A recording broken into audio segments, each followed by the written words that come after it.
उसके रिलेटेड में मौला ने फरमान फरमाए। तो अभी मैं आप सबके बीच में ये बैतुल ख्याल के सवाल है, और मेरी 2 बैतुल ख्याल की वाइज जो मैंने ग्लोबली लिमिटेड में की है, और जब भी बैतुल ख्याल के लिए रिलेटेड किसी को सवाल होता है तो मैं वो वाइज सेंड करता हूँ, तो लोगों को बहुत अच्छा लगता है। यहाँ तक कि एक भाई ने मुझे बताया था कि मैंने बैतुल ख्याल का बोल लिया डायमंड जुबली में, लेकिन मैं मेरे बोल की जो मायना मौला ने बताई थी वो मैं भूल गया हूँ। तो वो तो कोई नहीं बता सकता, वो तो मौला ही बता सकते हैं, और जिन्होंने बोल लिया है। और वो टाइम पे जो कॉमन मेंबर थे उनका सबका एक ही बोल था, एक ही बोल की मायना थी। तो मैंने बोला मौला से गिरियाजारी आदि भी करो, तो बोल तो आपको याद है, मायना भी आपको इंशाल्लाह याद आ जाएगी। और मैं मेरी बैतुल ख्याल की 2 वाइज भेजता हूँ, तो अल्हम्दुलिल्लाह सब तारीफ मौला की है। तो उन्होंने मेरी 2 बैतुल ख्याल की वाइज सुनी, तो उनको उनका बोल की मायना याद आ गई, तो अल्हम्दुलिल्लाह। तो अभी कई लोगों को ये मैं वाइज कर रहा हूँ बैतुल, कई लोगों को सवाल होता होगा बराबर कि बैतुल ख्याल के बारे में इस तरह ओपनली बात करनी चाहिए कि नहीं करनी चाहिए। तो हम जमात खाने में जब बैतुल ख्याल के फरामीन मुबारक सुनते हैं तो हमको 2 चीज ध्यान में आती है। एक तो मौला ने फरमाया कि आप अपने बोल और बोल की मायना उसका जिक्र किसी के साथ मत करना, आपस में भी मत करना। समझो कि मौला पता रहे एक साथ में 10,000 लोगों को एक ही बोल दिया, एक ही बोल की मायना समझाइए। तो मौला ने फरमाया कि अभी आप पेंडाल के बाहर जाओ, जब तक पेंडाल के अंदर हो तब तक आपको समझ में नहीं आया तो आप मौला भी वो बोल रिपीट कराते हैं, उसकी मायना समझाते हैं। और मिशनरियों को भी मौला कहते हैं कि अगर आप जब तक पेंडाल के अंदर हो आपको समझ में नहीं आया बोल कि बोल क्या है, उसका जिक्र कैसे किया जाता है, उसकी मायना क्या है, तो आप मिशनरियों को पूछ लो। अगर आप पेंडाल के बाहर चले गए तो आप आपस में भी बात मत करना है कि आपका बोल क्या है, उसकी मायना क्या है। तो एक चीज से मना की गई है। और मौला ने फरमाया अगर आपको रूहानी रोशनी का एहसास हो, उसकी बख्शिश नवाजिश आपको हो, तो आप उसका जिक्र किसी के सामने मत करना। तो ये 2 चीजों का हमको ख्याल रखना है। और बैतुल ख्याल का जो क्वेश्चन है और उसके कैसे बैठना, क्या करना, कैसे जिक्र करना, और जैसे आज भी सवाल है तो वो सवाल हम पूछ सकते हैं, राइट। हम उसकी प्रैक्टिस करते हैं। तो देखो जमात खाने में भी यही अनाउंस किया जाता है कि अल्लाह मेरा जमाती काम काज पूरी थे बाद बैतुल ख्याल ने मिजालिस से तो मेंबर और मोटी संख्या में हाजिरी आते हैं। तो बैतुल ख्याल के मेंबर लोगों को ये अनाउंस किया जाता है, तो उसमें 5-10 मिनट का गैप रखा जाता है कि जिसको जाना है वो जा सकता है। लेकिन 99% जमात बैठी रहती है, 100% मैं तो कहता हूँ। बच्चे भी बैठते हैं, बड़े बूढ़े जो बैतुल ख्याल का बोल नहीं लिए वो भी बैठते हैं। तो मैंने तो यहाँ तक देखा है कि अभी हमारी फैसिलिटी के लिए जो स्टूडेंट मिजालिस के मुखी साहब कामड़ा साहब होते हैं तो बहुत छोटी उम्र के होते हैं, शायद बोल नहीं लिया होता है उन्होंने, तो वो भी पहाड़ पे बैतुल खाली मिजालिस में खिदमत देने के लिए बैठते हैं बराबर। और सुबह की भी मिजालिस का अनाउंसमेंट होता है तो बताया जाता है कि अला मेरा वेली सवारे बैतुल खाली मिजालिस से तस्बीह और टाइम आ समय से तो मेंबरों मोटी संख्या में हाजिर था। पर सुबह 3 बजे यहाँ अमेरिका में जमात खाने खुलते हैं तो कई लोग भी आते हैं जिन्होंने बैतुल खाल का बोल नहीं लिया। और सैटरडे संडे तो छोटे छोटे बच्चों को भी माँ बाप लेके आते हैं, उनके जिनान के फरामीन मुबारक के बारे में होते हैं बराबर। तो हम ये मामले में फ्लेक्सिबल है। तो अभी देखो अभी टेक्नोलॉजी का जमाना है। जो वेल नोन मिशनरी साहब है हमारे इस्माइली मजहब के, जो जम्पू द्वीप के इस्माइली की बात करें तो हमारी जो गुजराती हिंदी उर्दू लैंग्वेज है उसमें जो वेल नोन मिशनरी अबोली मिशनरी साहब को या कमालुद्दीन मिशनरी साहब, बाबुल मिशनरी साहब, तो ये लोगों की ऑलरेडी बैतुल ख्याल की वायज ओपनली यूट्यूब पे है, राइट। काफी सारी वायज है, तो उन्होंने जितनी भी फरमाई सब वायज है और उसमें बैतुल ख्याल के फरमान मुबारक का जिक्र किया गया है बराबर। तो हमारी कोशिश यही है कि जो बैतुल ख्याल के मेंबर है और उनको बैतुल ख्याल के बारे में सवाल है, तो जैसे मिशनरी आते हैं मौला की ओर से, काउंसिल और तरीका बोर्ड से, और बैतुल ख्याल के मेंबरों को उनके सवालात के जवाब देते हैं। तो इस तरह हम भी मिशनरी है। तो मैं भी अपने आप को मिशनरी समझता हूँ। मौला ने 48 में जो में फरमाया कि हर पंजे भाई मेरा मिशनरी है। और 49 में जुमे में मौला ने फरमाया कि आप सब मेरे दाई हो। तो वही ख्याल में रख के, वही जहन में रखते मैं कोशिश करता हूँ ये भाई के जवाब देने के। राइट, तो कोई गफलती में ऐसी घर समझ में ना रहे। ओके, तो हम दोबारा पढ़ते हैं ये मैसेज को। या अली मदद कैसे है आप? तो अल्हम्दुलिल्लाह मैंने उनको जवाब दिया है कि शुक्र मौला की मेहरबानी और आप लोगों की दुआ से बहुत अच्छा सब अल्हम्दुलिल्लाह। मुझे आपसे बैतुल ख्याल से रिलेटेड कुछ सवाल पूछने थे। बराबर, जैसे मैंने एक बोल लिया है, अब हाजिर इमाम कई फरमान में प्रमोशन के रिलेटेड कुछ फरमान है। जैसे आप बैतुल ख्याल में रोज प्रैक्टिस करते हैं, तो जब हम नेक्स्ट टाइम आएंगे तो हम आपको एक न्यू बोल देंगे एज ए प्रमोशन स्टेज। तो हाँ, मौला ने बैतुल ख्याल के कई फरमान मुबारक में फरमाए, जब पहली दफा मौला जो बोल देते हैं तो वो सारे लोग पहली दफा बोल लेने वाले होते हैं। उन्होंने पहले ये लाइफ के अंदर कभी भी बोल नहीं लिया है, तो वो लोग होते हैं उसके अंदर। बराबर, और उनको बोल दिया जाता है। और शायद कई जगह पे ऐसा भी हुआ है कि सब पहली दफा बोल लेने वाले हैं, और जो लोग बोल भूल गए हैं उनको भी जो पहली दफा बोल ले रहे हैं उनके साथ में इंक्लूड किया गया है। बराबर, तो वहां मौला फरमाते हैं कि अभी हम आपको बोल दे रहे हैं और आप रेगुलर नियमित कंटिन्यू प्रैक्टिस करोगे, तो हम जब दोबारा आएंगे तब आपको नया बोल देंगे। तो एक इसकी मायना ये है, तो मौला ने कई फरमानों में इस तरह फरमाया कि हम जब दोबारा आएंगे, तो मौला जाहिरी में भी दोबारा आ सकते हैं। कई फरमान मुबारक में मौला ने ये फरमाया कि आप रेगुलर प्रैक्टिस करोगे तो हम आपको नया बोल देंगे, और वो कड़ी छोटी होगी, आप हमारे मजबूत होगी और आप हमारे ज्यादा करीब आ पाओगे। तो वहां ऐसा नहीं फरमाया बोला कि हम दोबारा आएंगे, बोला कि हम आपको देंगे। तो इसकी मायना जाहिरी भी हो सकती है, बातिनी भी हो सकती है। मौला यही जुमे के अंदर बार बार दोबारा आके जमात में आके प्रमोशन भी बैतुल ख्याल का दे सकते हैं नया बोल, या मौला बातुन में भी ये बोल दे सकते हैं। तो देखो, अबुल मिशरी साहब की वाइज में आपने सुना होगा, एक एग्जांपल है कि मौला अफ्रीका के एक टाउन में पधारे, हजरत इमाम आका सुल्तान मोहम्मद साहब के टाइम की बात है। तो एक बड़े सिटी में पधारे थे मौला, और एक गांव के मुखी साहब ने, वहाँ छोटा टाउन था, तो उन्होंने बताया कि मौला आप हमारे वहां भी पधारो।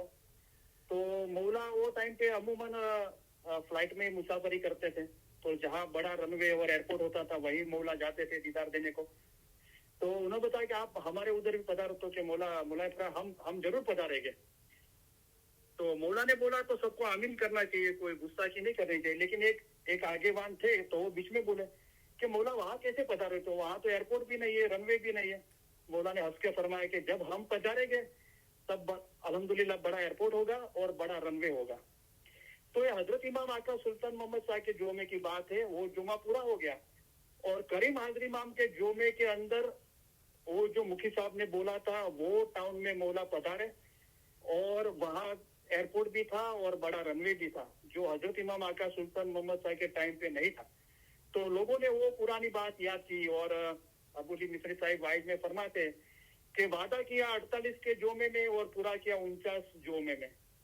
तो ये फरमान की इस तरह मायना हो सकती है कि बैतुल ख्याल का बोल भी मौला जब देते हैं, तो मौला जो प्रमोशन की बात करते हैं, तो जाहिर में भी आके मौला प्रमोशन देते हैं, और बातुन में भी दे सकते हैं, ये जुमे में भी दे सकते हैं, दूसरे जुमे में भी दे सकते हैं। मौला मुर्तजाली तो एक ही नूर है, हर इमाम मौला मुर्तजाली है।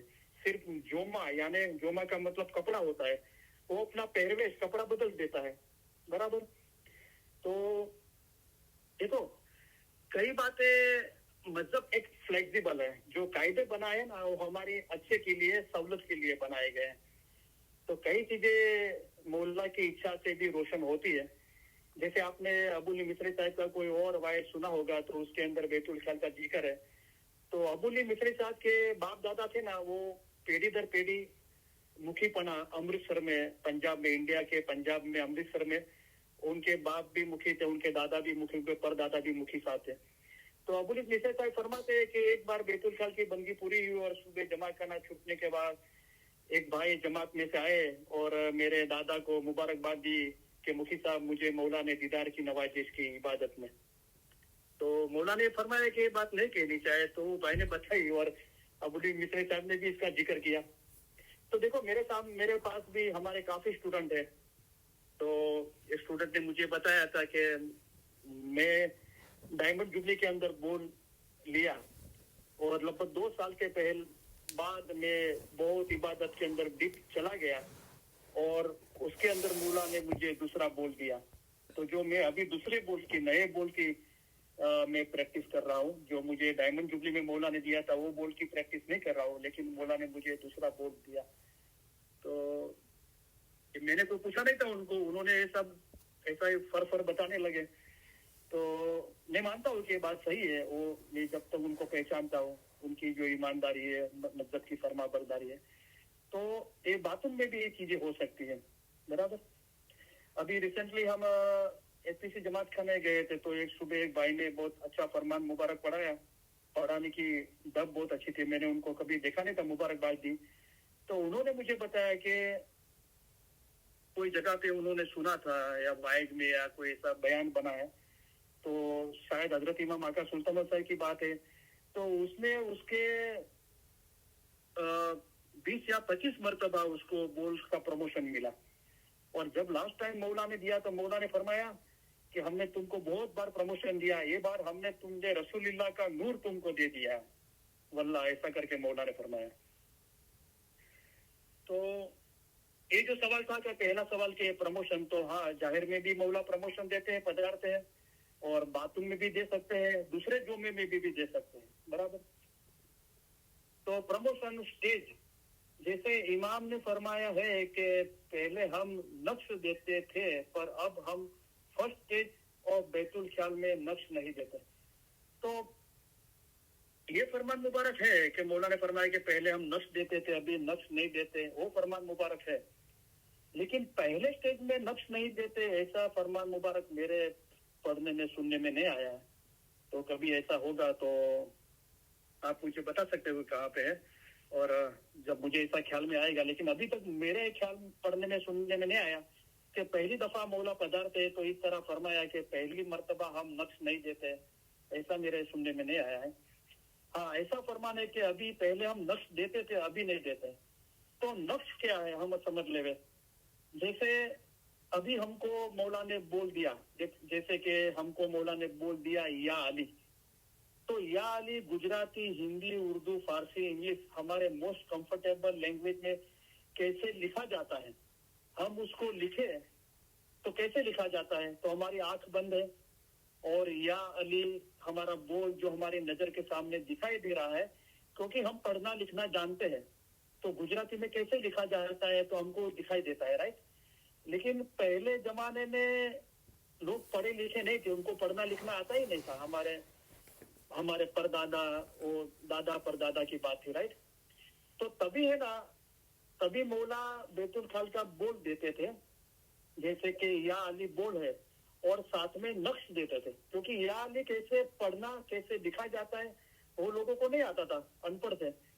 तो साथ में नक्श देते थे। तो कैसा, जैसे कि सूरज दिया, सूरज का नक्श दिया, यानी आप या अली का जिक्र करो और सामने सूरज, सन कैसा होता है वो नक्श आपका है, या चांद है या कोई फ्लावर है, ऐसा मौला नक्श फरमाते थे।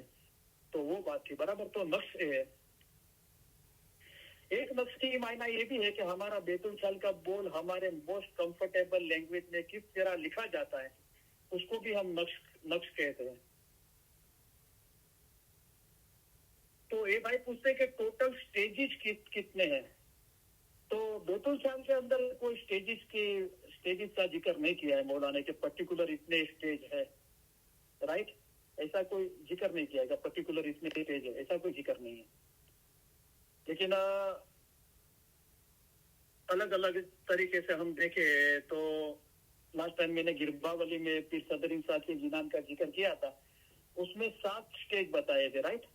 तो 7वां जो स्टेज था वो वस्ल हक, खुदा के नूर में एक होना, छठा स्टेप था वो रसूलुल्लाह के फना नफी, जो नबी साहब का नूर है उसमें एक होना। उसके ऊपर था कि उस्ताद, जो दुनिया में उस्ताद होता है उसका स्टेप था। उसके ऊपर है कि इश्क ईमान पूरा, और उसके ऊपर था सत शब्द शास्त्र, यानी इसमें आजम और इलम को दोनों को एक ही साथ में रख के वो स्टेज था। तो ये सारे 7 स्टेज में बताया। लेकिन हम मौलाना रूमी की बात करें और मौलाना रूमी का एग्जांपल दिया, तो उसने 7 से ज्यादा स्टेज बताया, राइट।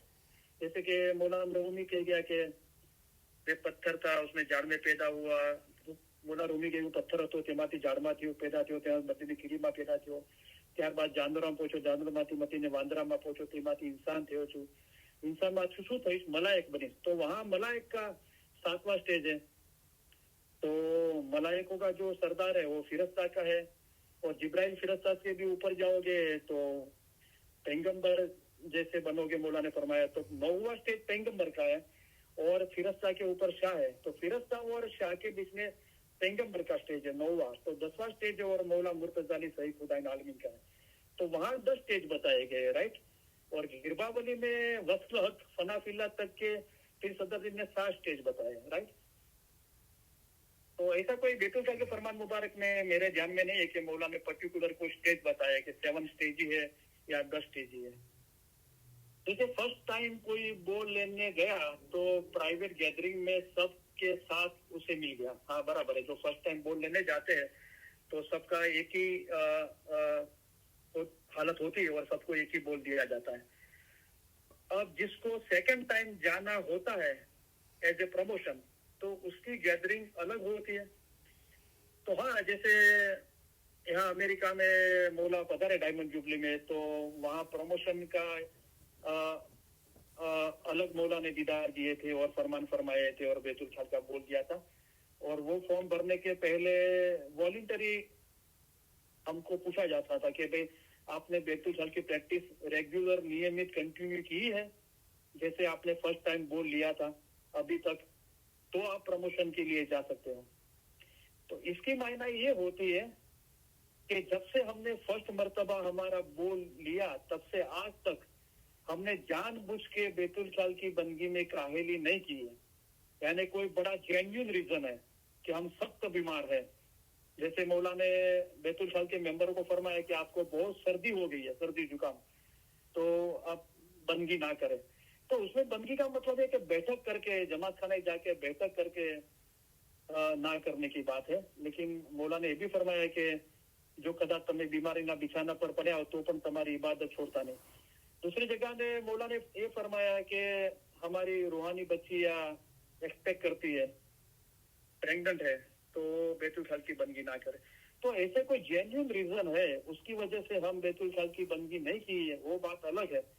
लेकिन हमने काहेली की, हमने पार्टियां की है, लेट नाइट तक हमने मूवियां देखी है और दुनिया के मौज शौक ऐश आराम किया है और बैतुल खाल की बंदगी नहीं की है। तो ये काहेली है, सुस्ती है, ये कोई जेन्युइन रीजन नहीं है। तो मेरी कई लोगों से मुलाकात हुई, मैंने पूछा तो उन्होंने बाद में कबूल किया नहीं कि हमने झूठ बोला फॉर्म भरने के टाइम पे, हमने रेगुलर प्रैक्टिस नहीं की थी। क्योंकि प्रमोशन उनके लिए था जिन्होंने बराबर लास्ट टाइम जब मौला पधारे बोल दिया और आज तक जिन्होंने काहेली नहीं की है, सुस्ती नहीं की है, उन्होंने बराबर बैतुल खाल की बंदगी की प्रैक्टिस की है। ध्यान लगा के नहीं लगा वो बात अलग है, लेकिन बैतुल खाल की प्रैक्टिस की है तो उन लोगों को ही प्रमोशन दिया जाता है। जो झूठ बोल के जाते हैं तो चले जाते हैं, लेकिन उनको उसका कोई फायदा हासिल नहीं होता है। वो तो हम डबल गुना करते हैं।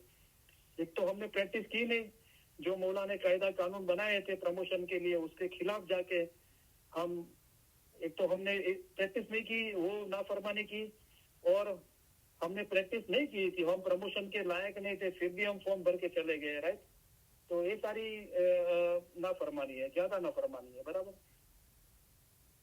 तो उसकी गैदरिंग अलग होती है। हाँ, प्रमोशन की गैदरिंग अलग होती है, उसके फरमान भी अलग होते हैं। हाँ, प्रमोशन के फरमान मुबारक भी अलग होते हैं। तो जहाँ प्रमोशन के मौला फरामीन फरमाते हैं वहाँ प्रमोशन का बोल होता है। जो ऑलरेडी वो लोगों ने पहले एक बोल ले चुके हैं उनको दूसरा नया बोल दिया जाता है। तो वहाँ जो फर्स्ट टाइम बोल लेने को आते हैं वो लोग वहाँ नहीं होते, उनकी गैदरिंग अलग होती है, और जो प्रमोशन के लिए जाते हैं उनकी गैदरिंग अलग होती है। जो थर्ड या फोर्थ टाइम जाए प्रमो, तो यहाँ जैसे हम पढ़ सकते हैं, तो जहां तक मेरा ख्याल है तो प्रमोशन के फरमान मुबारक जमात खाने में मेरे ख्याल से नहीं पढ़े जाते हैं। क्योंकि तो अगर आप बैतुल खाल के मेंबर हो और आप जमात खाने जाते हो और मुफ्ती साहब से अर्ज करते हो कि मुफ्ती पापा मुझे बैतुल खाल के फरमान जो आज पढ़े गए या जमात खाने में जितनी भी बैतुल खाल के फरामीन की बुक है तो मुझे वो पढ़ने है, तो आपको वहां बैठ के पढ़ने मिल सकते हैं। लेकिन मेरे ख्याल से प्रमोशन के फरामीन नहीं पढ़े जाते हैं। जो थर्ड या फोर्थ टाइम जाए प्रमोशन के लिए तो उसकी भी अलग अलग गैदरिंग। हाँ, तो अभी तो मैंने ऐसा मौला पधारे और ऐसा कोई अनाउंसमेंट हुआ कि ये थर्ड बार या चौथी बार प्रमोशन के लिए मौला बुला रहे, ऐसा तो मेरा कोई ध्यान में आया नहीं है। अगर आपके ध्यान में हो तो मुझे बता देना। तो बाथरूम में तो है ही है, बाथरूम में हम रेगुलर प्रैक्टिस करते हैं, तो बाथरूम में हमको मौला प्रमोट करते हैं और हमको नया बोल देते हैं। अगर सबकी गैदरिंग अलग होती है तो उनके बोल भी खास होते होंगे। जैसे वर्ड्स लिखा है, यानी कि मौला का मुबारक नाम बड़े हो सकते हैं या डिफरेंट हो सकते हैं। तो हाँ, जो गैदरिंग अलग होती है तो उनके बोल भी अलग होते हैं। जैसे जो पहली मर्तबा बोल लेने जाते हैं तो वो बोल अलग होता है, जो प्रमोशन लेने जाते हैं तो उनका बोल अलग होता है। तो बड़ा बोल होता है, यानी जैसे या अली है तो या और अली, तो गुजराती में तीन अक्षर का वर्ड हुआ, और या रहमान है तो टोटल 5 अक्षर का हुआ। तो ये हिसाब से आप बड़ा पूछ रहे हो, तो ऐसी बात नहीं है। नया प्रमोशन बोल होता है तो साइज के हिसाब से असग रसूलुल्लाह बड़ा छोटा ऐसा नहीं है। तो वो तो सब खुदा के ही नाम है, मौला के एट्रीब्यूट्स है। तो साइज जो लैंग्वेज के हिसाब से हम साइज में बड़ा छोटा ऐसा नहीं होता है कि पहली मर्तबा बोल लिया तो वो बोल लिखने में छोटा होगा और दूसरी बार प्रमोशन में बोल लिया तो वो लिखने में बड़ा होगा। नहीं, ऐसा नहीं है। बराबर। तो किस तरह बड़ा हो सकता है? तो ये भाई जो पूछते हैं कि जैसे डिफरेंट वर्ड, हाँ, वो जो जाप है, बोल है, वो डिफरेंट होता है। जो पहली बार मौला ने फर्स्ट टाइम दिया वो और प्रमोशन का बोल दोनों डिफरेंट होता है। लेकिन बड़ा होता है तो क्या हिसाब से? तो मौला ने फरमाया कि आप बराबर प्रैक्टिस करोगे। जो पहली मर्तबा बोल लेते हैं उनको मौला फरमाते हैं कि आप बराबर प्रैक्टिस करोगे तो हम जब दोबारा आएंगे तो हम आपको नया बोल देंगे।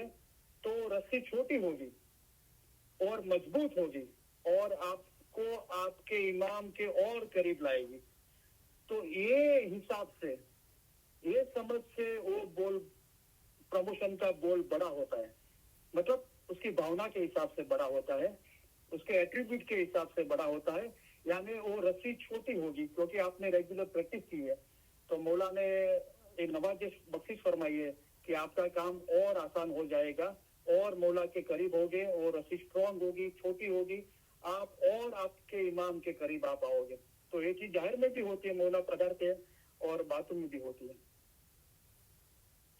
जैसे पहले इमाम फ्रिक्वेंटली विजिट करते थे, इमाम ने फरमाया है कि हम 10 ईयर के बाद आपको नया बोल देंगे एज ए प्रमोशन।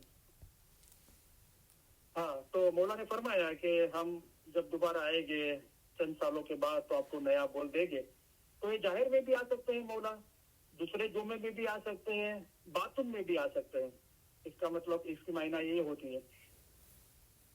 तो भाई पूछ रहे हैं कि प्रमोशन, बट इमाम का जाहिर दीदार में एक अच्छा खासा टाइम तो जाता है, 10-15 साल। हाँ, जैसे करीम आदरी इमाम पहले तखत पर 1957 में विराजे तो बहुत शॉर्ट टाइम में आते थे, 3-4 साल में आते थे इंडिया पाकिस्तान। और पाकिस्तान में तो समझो कि हर साल आते थे। तो अभी वो जब गोल्डन जुबली के बाद खास करके तो, और गोल्डन जुबली के पहले थोड़ा, तो 10 या 15 साल कई जगह पे लग जाते हैं, बराबर। तो ऐसे हम 3 या 4 स्टेज कोर्स करते हैं। अगर हर 2-3 साल बाद हाजिर इमाम आ गए प्रमोशन देने, तो ये भाई का कहने का मतलब है कि अगर मौला 3-4 बार आते हैं तो समझो 10-15 साल के गैप में आते हैं, तो वो किस तरह होता है प्रमोशन का। तो इसका जवाब एक ही है जो मैं वापस दोहराता हूँ कि मौला ने अलबत्ता फरमाया फरमान में कि हम जब पहली बार बोल देते हैं तो आप बराबर प्रैक्टिस करोगे, नियमित जमात खाने आके प्रैक्टिस करोगे, तो हम जब दोबारा आएंगे आपको नया बोल देंगे और वो रस्सी शॉर्ट होगी, मजबूत होगी, आपको आपके इमाम के और करीब करेगी। तो ये जाहिर में भी होता है, वही जुमे में हो सकता है, वो मौला पे डिपेंड करते हैं। मौला 1 साल में भी आवे, 2 साल में, 5, 10, 15 साल में भी आवे, ये जुमे में नहीं आवे, दूसरे जुमे में आवे, वही रूहानी बच्चे को दूसरे जुमे में मौला जाहिर में प्रमोट करे, नया बोल देवे, या बातून के अंदर मौला उनको प्रमोट कर सकते हैं, बराबर। कि इंसान को बैतुल ख्याल में प्रमोशन की खुद पता चलेगा या अब मुझे प्रमोशन की नीड है, या फिर जब भी इमाम दीदार देने के लिए आए तो हम खुद प्रमोशन के लिए चले जाते हैं। तो दोनों सवाल आपके बराबर है कि जब हम रेगुलर प्रैक्टिस करते हैं तो मौला ने जाहिर में फरमाया है कि जब पहली मर्तबा बोल देते हैं तो कई जगह मौला ने फरमाया कि आप बराबर प्रैक्टिस करोगे तो हम जब दोबारा आएंगे तो आपको नया बोल देंगे, और वो रस्सी शॉर्ट होगी, मजबूत होगी, आपको आपके इमाम के और करीब करेगी। तो ये सारी चीजें मौला पे डिपेंड है। तो हमको ये इत्मीनान हो जाता है कि मैं प्रैक्टिस बराबर कर रहा हूँ, मैंने कोई काहेली सुस्ती नहीं की है, मैंने जानबूझ के ऐसा नहीं किया है कि मैंने बैतुल काल की बंदी की प्रैक्टिस नहीं की। चाहे मेरी तबीयत अच्छी भी नहीं थी, मैंने घर पे भी की जहां तक हो सकती थी, मैं सफर में था तो भी मैंने प्रैक्टिस की, और मैं जमात खाने भी जाके किया, वेदर अच्छा नहीं था, राइड नहीं थी तो मैं घर पे भी की। तो ये हालत में हमको खुद पता चल जाता है कि मेरी प्रैक्टिस बराबर हो रही है, मैं मेरी प्रैक्टिस में हॉनेस्ट हूँ, रेगुलर हूँ, तो मैं मौला के करीब जा रहा हूँ, और मौला जाहिर में भी आके या दूसरे जुमे में आके या बातुन में आके मुझे नया बोल देंगे, राइट। तो एक खुद हमारे अंदर एक भरोसा तैयार होता है। तो आपने पूछा कि जाहिर में पता चलता है हमको या बातुन में पता चलता है, तो दोनों चीज सही है। जाहिर में भी हमारा दिल हमको रोज गवाही देता है कि मैं मौला के करीब जा रहा हूँ, तो हो सकता है कि मौला जाहिर में आके मुझे दोबारा बोल प्रमोट करे, या बातुन में मुझे मौला प्रमोशन दे, राइट। ऐसे ही अगर हाजिर इमाम 10 मरतबा 10 टाइम्स पाकिस्तान में दीदार देने के लिए आए पूरी इमामत में, तो हर बार नया बोल या प्रमोशन के लिए जाए, यानी 10 स्टेजेस क्रॉस करे, तो मौला जितनी बार पधारते हैं जाहिर के अंदर, तभी हर मर्तबा मौला बोल देते हैं, बैतुल ख्याल का काम करते हैं, ऐसी बात नहीं है, राइट। जहां तक मुझे पता है कि करीम हाजिर इमाम 1989 में आए तो मौला ने सिद्धपुर में तब बोल की नवाजिश फरमाई थी, लेकिन 92 में जहां तक मुझे पता है तो बैतुल ख्याल के काम मौला ने नहीं किए थे। और उसके बाद इंडिया की बात कर रहा हूँ, उसके बाद 2006 में मौला पधारे, तो मौला गवर्नमेंट के कामकाज से आए थे, और काउंसिल ने जमात की और अर्ज की कि मौला बहुत टाइम हो गया है तो जमात दीदार की चाह करती है, 14 साल हो गए। तो मौला ने फरमाया कि बहुत किया, तो मौला ने फरमाया कि मेरे पास टाइम नहीं, लेकिन एक ही जगह पे जमात को जमा करते हो तो मैं दीदार की नवाजिश फरमाऊंगा। तो इंडियन हैदराबाद में एक ही जगह पे 2006 में मौला ने दीदार फरमाया, तो वहां भी बैतुल ख्याल का कामकाज नहीं हुआ था, ना पहली मर्तबा बोल का ना प्रमोशन का। तो ये जरूरी नहीं है कि मौला जाहिर में जितनी बार पधारते हैं जमात के बीच में, और जाहिर में मौला दीदार की नवाजिश फरमाते हैं, फरामीन भी फरमाते हैं, और दूसरे भी काम मौला फरमाते हो गए मेहमानी के वगैरह, लेकिन हर बात ये मुमकिन नहीं है कि जितनी बार मौला पधारे जमात के बीच में उतनी बार मौला बैतुल ख्याल के काम करे, ये जरूरी नहीं है, राइट। तो ये साबित है हमारे हाजिर जुमा के, दनी के बारे में जो मौला इंडिया पधारे है उसको तो हमने सारी चीजें देखी है। तो जो आपने लास्ट में सवाल पूछा कि जैसे हाजिर इमाम 10 मरतबा पाकिस्तान पधारे तो 10 प्रमोशन देंगे, नहीं ऐसी बात नहीं है। तो एक तो मौला का पधारना और मौला पधारते तो बोल देना कि नहीं देना फर्स्ट टाइम, वो भी मौला पे सारा दारोमदार है। और प्रमोशन भी 10 मरतबा पधारे तो 10वीं बार प्रमोशन देना कि नहीं देना वो भी मौला पे डिपेंड है।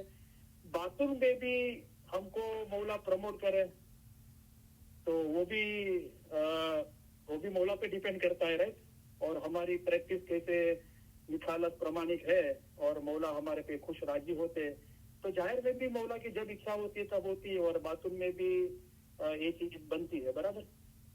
तो बातुल तो है, भले दुनिया में कई जगह ऐसी है कि जाहिर में मौला नहीं गए, राइट, लेकिन मौला जमात हजारों साल से मौला के पाक नाम की, मुबारक नाम की प्रैक्टिस तो करते ही है। तो बातुल में तो ये चीज बनती है, अगर जाहिर में ना भी बने तो भी बातुल में तो सबके साथ ये चीज जो प्रैक्टिस रेगुलर करते हैं ऑनेस्टली और प्रामाणिक रेगुलर बन के, तो उनके साथ में बातुल में तो मौला है हाजिर। और मौला ने खुद फरमाया है कि बैतुल खाल के मेंबरों को कि इसका जो रिलेशन है आपके और इमाम के बीच में और किसी के बीच में नहीं है, ना काउंसिल के प्रेसिडेंट और ना कोई चेयरमैन या मुखी का अमल या मुला के कोई भी नहीं है, आपका और इमाम का रिलेशन है, राइट। तो बातुल में तो एक चीज बनती है, जैसे हम प्रैक्टिस में आगे बढ़ते हैं तो बातुल में मौला इसकी नवाजिश करते हैं। जो हमारे पास प्रूफ नहीं है, लेकिन मैंने जो भाई की बात बताई तो शायद 48 में जो में की बात कर रहे थे तो उन्होंने बताया कि 20 से 25 बार मौला ने उनको प्रमोट किया, और जब लास्ट में प्रमोट किया तो मौला ने फरमाया कि मैंने तुझे मोहम्मद का, रसूलुल्लाह का नूर तुझे दे दिया है, इस तरह उनको प्रमोट किया था, बराबर। तो अभी मैंने फरामीन काफी सारे थे बैतुल खाल के, तो एक क्वेश्चन के रिलेटेड, लेकिन आज टाइम नहीं है तो पढ़ नहीं पाएंगे हम लोग। लेकिन आज जो वाइज हुई उसके बारे में स्टार्टिंग से जितनी भी चीजें जिक्र की गई, रेतुही के पाठ और फरमा बरदारी के फरामीन पढ़े गए, दूसरी भी बातें हुई और हमारे इल्म जरस के कामकाज के बारे में, और अभी बैतुल खाल की बात हुई। तो उसके बारे में किसी को कोई सवाल है तो जरूर पूछे, हम कोशिश कर सकते हैं। और आगे भी मेरी जितनी भी वाइज है और हमारे मजहब के रिलेटेड आपको कुछ भी पूछना है तो आप लाइन पे आके 2 बार स्टार करके आप सवाल पूछ सकते हैं। जो भाई ने सवाल पूछा है तो वो भी अगर लाइन पे है तो वो भी बात कर सकते हैं। तो 2 बार स्टार करें आप अपने फोन पे और मुझसे बात कर सकते हैं। और इंशाल्लाह हमें इस जो टॉपिक है इंशाल्लाह इसको कंटिन्यू रखेंगे, और शायद 1 या 2 इल्म गुजारिश होगी इसके बारे में। તો કોઈ પણ મારી સાથે વાત કરવા માંગે છે તો ગુજરાતી, હિન્દી, ઉર્દુના અંદર તો 2 વાર પોતાના ફોન પર સ્ટાર કરીને પોતાનો ફોન અનમ્યુટ કરીને વાત કરી શકે છે। તો આપણે વાત કરી શકીએ છીએ અડધો કલાક 35-40 મિનિટ, વાંધો નહીં।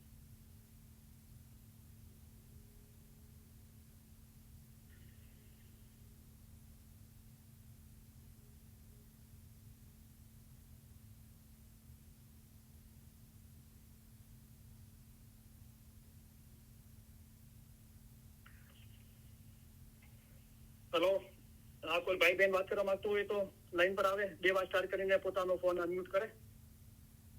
ને તો પછી જલાલુભાઈ છે, નસરીનબેન છે, ઓલવેઝ વાત કરે છે, મારે એમને બોલાવવા પડશે પછી।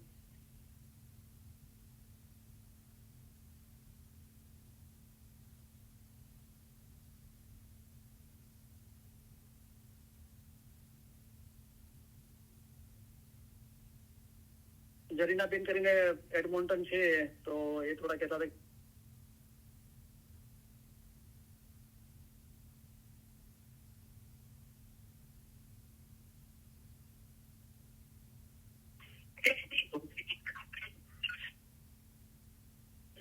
हाँ, तो जरीना आपा कनाडा से, आप एडमोंटन से आप बोल रहे थे कि अभी मैं कंफर्टेबल नहीं हूँ, 2-3 शायद 2-3 इल्म गुजारिश के बाद आऊंगी। अगर आप आज कंफर्टेबल हो तो आ सकते हो, आप भी 2 बार स्टार करके अपना फोन अनम्यूट करके बात कर सकते हो। અને બીજું બી કોઈ મારી સાથે વાત કરવા માંગતું હોય તો જરૂર વાત કરે।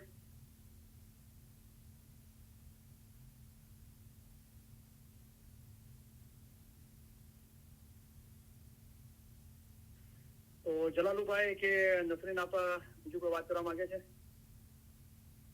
અથવા કોઈ નવું ભાઈ બહેન કદી વાત ના કરી એવી વાત કરી શકે છે.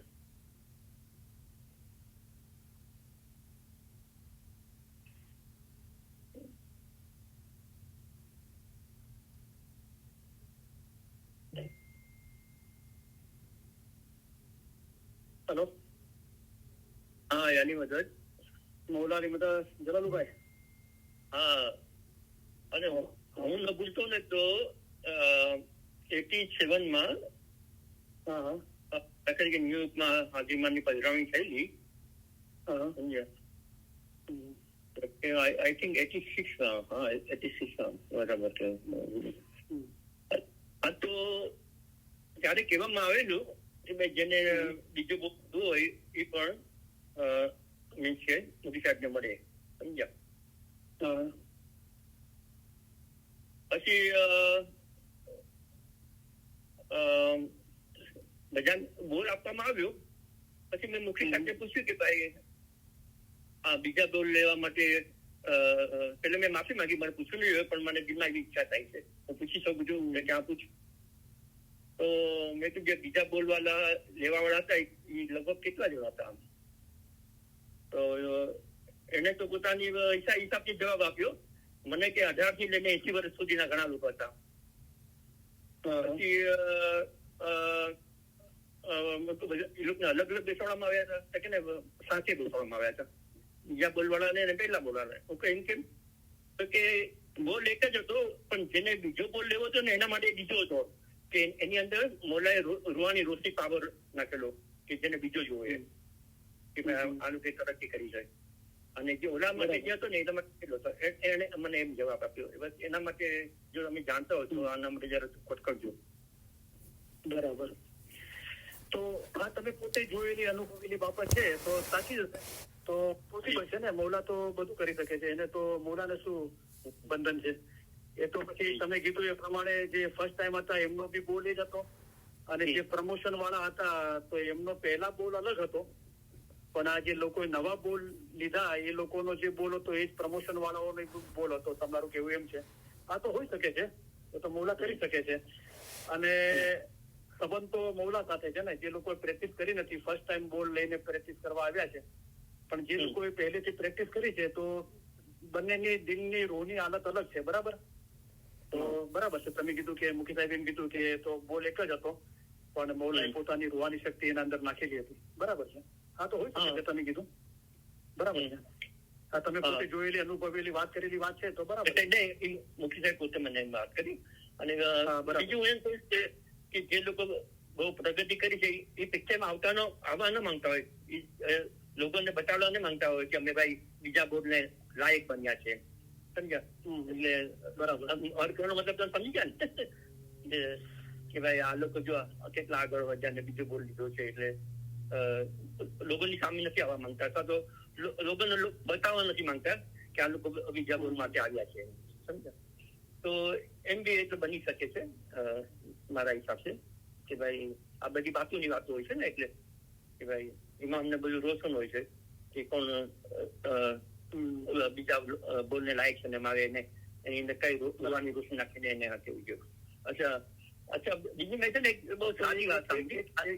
એક મિનિટ તમે જે બીજી વાત કરી ને તો તમે જે કીધું કે કદાચ ઘણા લોકો એવા હોઈ શકે છે કે એ લોકો જમાતના અંદર, કારણ કે આપણે એક જ જમાતમાં જતા હોઈએ, એક જ શહેરમાં રહેતા હોઈએ, એક જ જમાતખાનું હોય ને એકબીજાને ઓળખતા હોઈએ અને બે જણા સાથે બોલ લીધો છે તો બીજો પ્રમોશન માટે નથી જતો અને બીજો જાય છે અથવા બે જણા જાય છે તો તમે કીધું કે પોતાની રૂહાનિયતની બીજાને ખબર ના પડે એ હિસાબે કદાચ કોઈ ના જાય. પણ મારું એમ પર્સનલી માનવું છે કે અગર મૌલા પધારી રહ્યા છે અને મૌલા એક કાઉન્સિલ તરીકે બોર્ડ થ્રુ મૌલા એમ જાહેર કરાવ્યું છે કે જે લોકોએ રેગ્યુલર નિયમિત પ્રેક્ટિસ કરી હોય એ લોકો પ્રમોશન માટે આવે તો પછી આપણે બીજા તરફ નજર ના કરવી જોઈએ કે મારા જવાબ ના મને બોલવા દો, હું સમજી ગયો તમને. હું તમને નથી કહેતો પર્સનલી કે કોઈને, પણ કહેવાનો મતલબ અગર કોઈ એમ સમજતું હોય કે મારા પ્રમોશન માટે જવાથી લોકો મને ઓળખી દેશે કે મારી રૂહાની પ્રગતિ કેટલી થઈ છે, શું થઈ છે. કારણ કે જાહેરના અંદર ઘણાને ખબર પડી જાય છે ને કે આ માણસે પહેલા મારી સાથે બોલ લીધો તો આ માણસ બી પ્રમોશન માટે આવ્યો છે, હું બી આવ્યો છું. રાઈટ? તો એ સમયે એવો વિચાર ના કરવો જોઈએ કે લોકો જાહેરના અંદર ઓળખી લેશે કે નહીં ઓળખે કે મારી પ્રગતિ થઈ છે કે નથી થઈ, ઇટ ડઝન્ટ મેટર. કારણ કે અગર મૌલા જાહેરમાં પધારી રહ્યા છે અને મૌલાએ કાઉન્સિલ તરીકે બોર્ડ થ્રુ એનાઉન્સ કર્યું કે જે લોકોએ પોતાની રેગ્યુલર પ્રેક્ટિસ કરી છે, નિયમિતતા નિકાલાસ થતી, એ લોકોને હું પ્રમોશનનો નવો બોલ આપીશ, તો ચોક્કસ એમને જવું જોઈએ. એમને મૌલાના હુકમ પર ધ્યાન રાખવું જોઈએ. લોકો શું વિચારશે, મને ઓળખશે નહીં ઓળખશે એનો ખ્યાલ ના કરવો જોઈએ. હા, હવે તમે બોલો, શું કહી રહ્યા હતા? ના બસ હું એ જ કહેવા માંગતો હતો. જયારે મેં મુખી સાહેબને પૂછ્યું કે કેટલા જણા હતા, તો એ લોકોને ડિક્લેર નતું કરવું છું કે મીન્સ કે કેટલા જણા બીજા બોલને લાયક છે એમ, કે બીજા બોલ માટે આવ્યા હતા એમ. તો એ લોકો મને જી તો એટલે કે ઇમામને મોદી જ જાણે છે કે આ હું બીજો બોલ લઈ રહ્યો છું. ઇમામ જાણે છે કે હું આના માટે આ બીજો બોલ છે. એ પોતાને કઈ જેમ કે છે ને કઈક કે ભાઈ કોઈને રૂમાલ આપો છે તો રૂમાલમાં ભરીને આપી દે, તો એ ઓલાને આપે કે જેને લાયક છે, અને જે ફર્સ્ટ ઓલા છે એ પહેલો છે. અચ્છા, બસ આજ મને કહેવાનું હતું. અને બીજી જે મારી જે વાત હતી ને, એ આ સબ્જેક્ટ નથી, બીજી સબ્જેક્ટની છે કે ઇમામનું સન્માન છે. આપણે થોડી વાત તમે કરી ને, દાખલા તરીકે જાહેરમાંથી ખબર પડી જાય છે. કેવી રીતે? દાખલા તરીકે એક જ પેન્ડોલ છે, મૌલા પધાર્યા છે, અને તમે કીધું એ પ્રમાણે 1986 ના અંદર એક જ પધરામણી મુબારકના અંદર એક જ પેન્ડોલના અંદર મૌલાએ જે ફર્સ્ટ ટાઈમ આવ્યા હતા એમને બી બોલ આપ્યો, અને જે પ્રમોશન વાળાઓને બી બોલ આપ્યો. તો એમાં પહેલી વખત આવેલા લોકો બી હતા, અને એક મિનિટ તમે ધ્યાનથી સાંભળો. પહેલી વખત બી આવેલા હતા અને પ્રમોશન માટે આવેલા બી હતા, રાઈટ? તો ત્યાં પ્રમોશન વાળાના નામ બી લખાણા હશે ને, અને નવા આવેલા નામ બી લિસ્ટ અલગ બનાવવામાં આવ્યું હશે કદાચ. તો એ જે ખિદમતના અંદર હોય છે એમને તો ખબર પડી જાય છે ને ક્વોન્ટિટીના અંદર, અને ભલે કોઈના આગળ ડિક્લેર ના કરે એમને જે ઓથ આપવામાં આવ્યો પ્રમાણે. પણ દાખલા તરીકે સમજો કે કોઈ ખિદમત અંદર બેઠું છે, તો એને કીધું છે કે ભાઈ જે નવા આવે છે એમનું લિસ્ટ અલગ બનાવો, જે લોકો પ્રમોશન છે એમનું લિસ્ટ અલગ બનાવો. ભલે એક જ જગ્યાએ બધા બેસશે અને એક જ બોલ આપવામાં આવશે, તો દાખલા તરીકે 10,000 જણાને મૌલાએ બોલ આપ્યો, તો પોસિબલ છે કે 8,000 એવા હતા કે જે લોકો પહેલી વખત આવતા હતા, અને 2,000 એવા હતા કે જે પ્રમોશન માટે આવ્યા હતા. તો આટલો બી ખબર પડી જાય છે એ રીતે, બરાબર? તો કોઈ એનો મતલબ નથી, પણ મૌલા જે ઈચ્છે છે એ વધારે એનું અહેમિયત રાખે છે, રાઈટ? એટલે આ તો અમે જ જાણે, બીજું કોઈ જાણતું નથી કે કોણ. અને અમને બી કહેવાની મના છે કે આને બીજો બીજો આવ્યો. ખાલી અમે જ જાણી છે, મુખ્ય કામ એ લોકો 4 જ જણા જાણી શકે છે કે કોણ બીજા બોલ માટે આવી ગયા. અને દાખલા તરીકે જુઓ કે કોઈ બાપ છે 50 વર્ષનો, તો એને 20 વર્ષ પહેલા બોલ લીધેલો છે, રાઈટ? કે મારા પાપે બોલ લીધો છે, બેતુલખાના મેમ્બર છે, સવાર સાંજ જમાખાને જાય છે. હવે મૌલા પધાર્યા છે, હવે એનો છોકરો 20 વર્ષનો છે, તો બાપને ખબર છે કે છોકરાને કદી નથી, મારો છોકરો તમને ખબર છે ને, જાહેરમાં બોલ નથી લીધો. તો બાપ બેટો બંને એક જ પેન્ડોલના અંદર છે, છોકરો છે અને બાપા બીજી વખત પ્રમોશન માટે બોલે, તો બંનેને ખબર છે કે હું પ્રમોશન માટે છું ને આ પહેલી વખત છે, રાઈટ? તો એ રીતે બી જાહેરમાં ખબર પડે છે, પણ એનો કોઈ મતલબ નથી. આપણે તો મતલબ છે મૌલાએ પધારીને આપણને શું દોરવણી આપી એ મહત્વનું છે. હા, બોલો. નહીં બસ હવે બીજું માફ કરજો. હું જાણી શકું છું?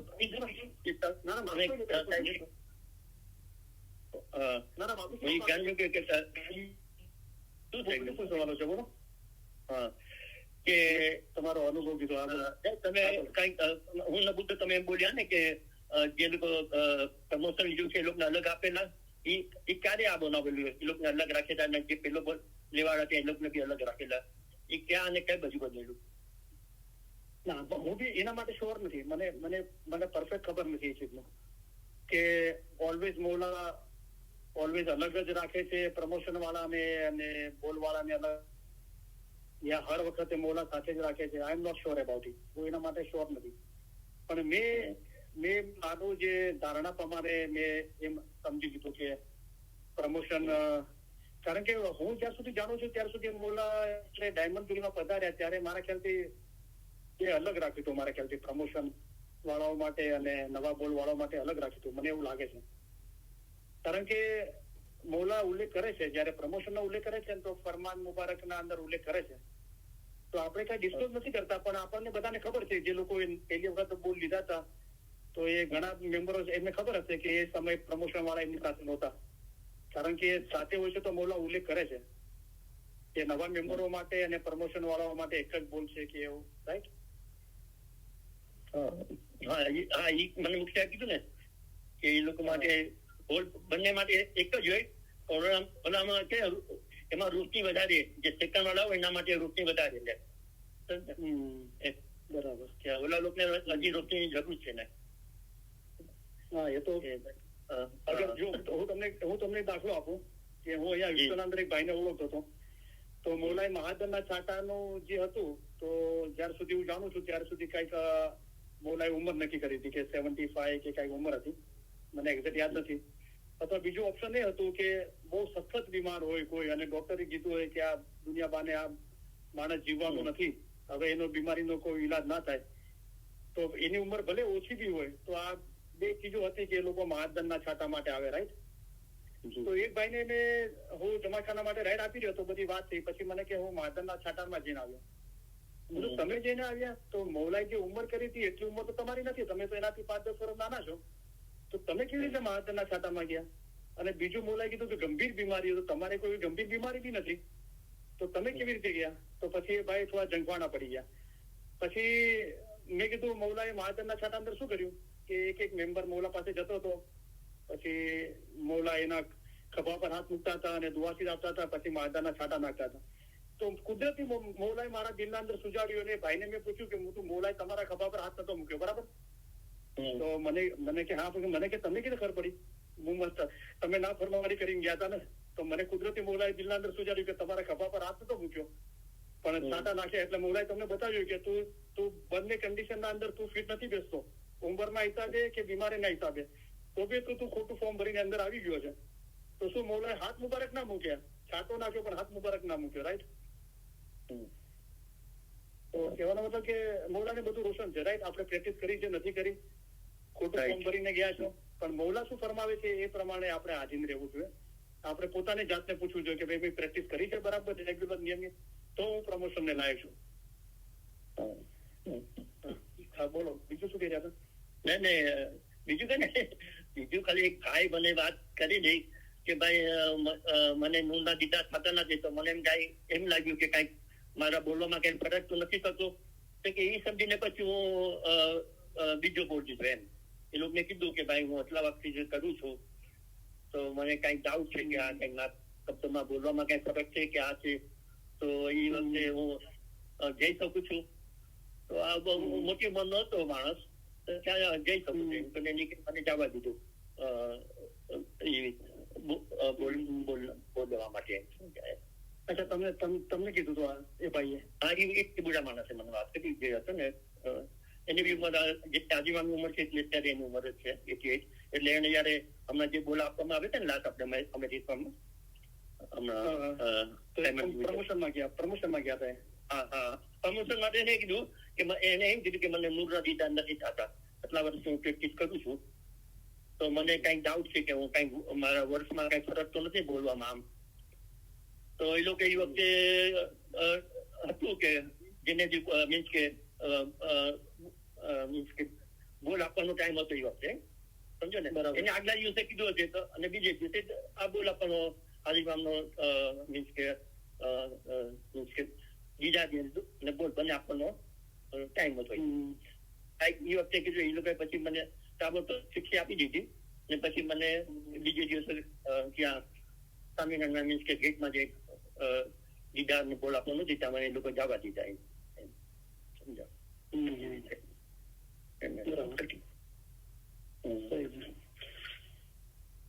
તો બોલો બીજું. બીજી એક તો જનરલ વાત છે, અને આ સબ્જેક્ટ ની વાત નથી. જનરલી વાત એ છે કે હાજી ઇમામનું ફરમાન છે કે તમે એવું કરો, એવી કમાણી કરો કે તમે તમારા બચ્ચા, એના બચ્ચા એ એનો લાભ ઉપાડી શકે એમ. તો એમાં એક જણે સવાલ કર્યો કે આ કેમ પોસિબલ છે? સમજ્યા? કે ભાઈ અમે પોતાનું જ માન અહીંયા પૂરું કરી છે, તો એના બચ્ચાને એના લગભગ 7 પેઢી સુધી આ એક હાજીમાં બોલી દીધા. તો એક મિસ્ત્રી સાહેબ એને કીધું ભાઈ કે આનો મતલબ એ થાય છે કે તમે એવી સેવા કરો કે એ સેવાનો એનો લાભ તમારા બચ્ચા લે, તમારા બચ્ચા લે, તમારા બચ્ચા લે, તમારા બચ્ચા લે, એવી સેવા કરો, એવી ઇબાદત કરો તો ત્યાં સુધી લોકોને મળતી જ નહીં એમ. નહીં કે પૈસાની મેટર નાખી દો